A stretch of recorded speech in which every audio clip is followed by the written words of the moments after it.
งงามเสียงพวงมาเห็นอากาศสุ่มเย็นเป็นถิ่นน่าอยู่อาศัยมีหลายชนเผ่า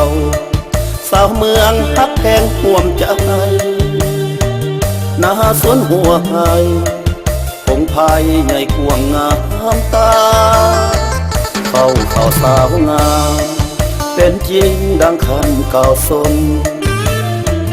บนเที่ยวงามสมหักษามุนเสื้อมีมาปรึกษานับคำหลากหลายอุดมแท่นาใส่เย็นทาลามีหลายสัตว์ป่าน้อยใหญ่โอ้เสียงพวงประสาททั้งปวงหาพวงเจ้าเปรียบดังดวงจันทราสว่างสดใสแดนวิลาสนคนตาสื่อเสียงกองกันจงหงเฮืองสาวจะเลื่อนเก่าหน้าไปนะสมสาลีนาแห่งงามเสียงพวงแห่งนี้อุดมหังมีขาวสาวงามดังว่ามีวิลากรรมทงให้เห็นกวงงามตาหนึ่งในสายตาเสียงขวงงามแท้มาเห็น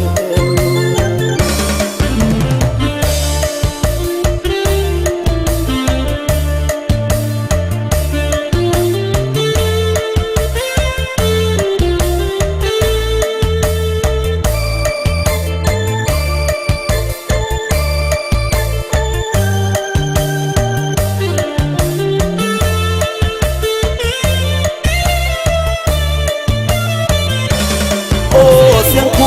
วงประสาททั้งปวงหาพวงเจ้าเปรียบดังดวงจันทรา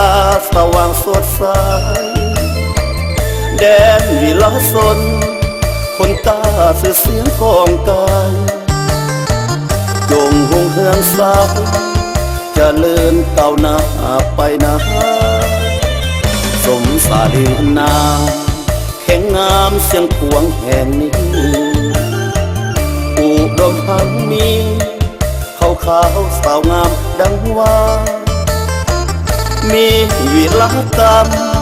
คงให้เห็นกวงงามตาหนึ่งในสายตาเสียงพวงงามแท้มาเห็น